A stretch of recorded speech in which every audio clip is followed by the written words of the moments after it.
Welcome back. So one of the great stories of 2025 has been the Trump administration's immigration policies. The border's closed, illegals are on their way out. Now we have Operation Buckeye kicking off in Ohio, removing more dangerous illegals from the streets. Border Patrol is training a record number of recruits. Many of them just happen to be Latino. And let me tell you something, that's causing the left to be real mad. I think it's sad. I think that those Border Patrol agents are going to have a difficult time when they're out in the field and they see what actually happens in real life. I definitely am concerned about that report. Yeah, that poor thing there. Maybe she'll take another trip and the world won't burn down while she's gone. All right, so DHS has arrested over 17,000 illegals thanks to the Laken Riley Act alone. But now they're offering $3,000 for illegals to leave the country to self-deport. And they say almost 2 million have already taken advantage of the voluntary self-deportation program. Tommy, you know, now it's up to $3,000. It hasn't been for most of the time, so it's not all those 2 million people didn't get $3,000. But Secretary Noem announced that right before the holidays. And the idea is, hey, if you take the money, that's about what it would cost you to get back there.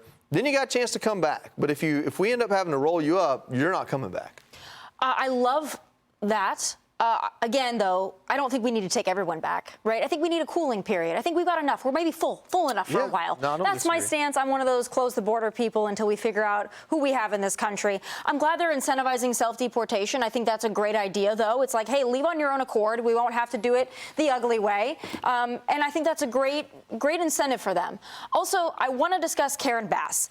In that clip, just to break it down for you, she is saddened that Hispanics are signing up to protect and defend their country. And she went on to explain in that clip that they're essentially doing it because they need the money. So she's saying, hey, Hispanics, you don't really need to have an allegiance to this country. And the only reason you're probably taking these jobs is because you're poor. This is what Democrats think of Hispanic Americans in this country, just for the record. You know, Tom, that kind of segues into this idea that I've said this because I've seen it. The most patriotic Americans are the ones that had to work their tail off to get here legally.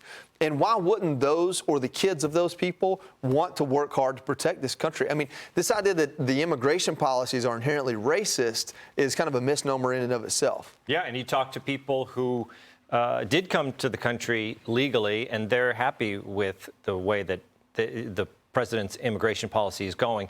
I think, you know, we were talking about crime in the last hour.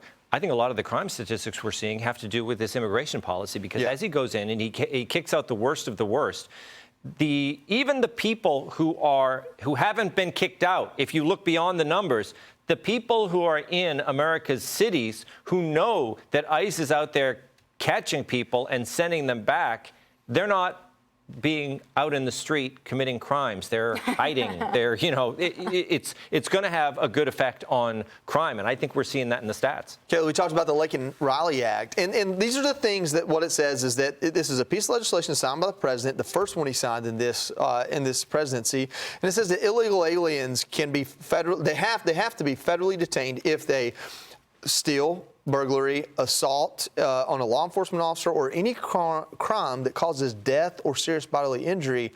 So these are people that are already here illegally, plus they do one of those things, says, nope, you got to lock them up. A common sense law that, with the exception of just a few, most Democrats opposed. So let's keep that in mind as well. I love the CBP's program for self-deportations. I actually think the self-deportation numbers are sort of one of the unsung successes of this past year from the Trump administration. Because if there's an estimated 15 to 20 million illegal aliens who came in during the Biden years alone, that's a lot of people that you have to deport.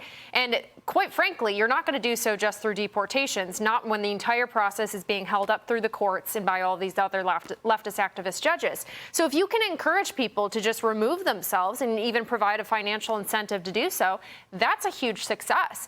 And as DHS Secretary Kristi Noem has pointed out, it might seem like that's a lot of money, $3,000 per illegal alien to get them to leave, but it's a lot cheaper than putting them on welfare in Minnesota. It's a lot cheaper than having to pay for their housing and their food stamps here in New York City. So it actually does save the American taxpayers money in the long run. You know, it's not just Karen Bass's words that are attacking ICE agents. Unfortunately, people are attacking ICE agents. This week, agents opened fire on a van driver after that person tried to run them over on Christmas Eve. And violence against ICE officers has skyrocketed by over 1,100% since last year. And this all comes as Democrats increasingly resort to lawfare to attack ICE. But the DOJ, well, now they're fighting back. They're suing Governor J.B. Pritzker over a law banning arrest of illegals at Illinois courthouses, arguing it threatens the safety of law enforcement. Meanwhile, Pritzker continues to use dehumanizing language against ICE agents. Listen. Click here to subscribe to the Fox News YouTube page to catch our hottest interviews and most compelling analysis.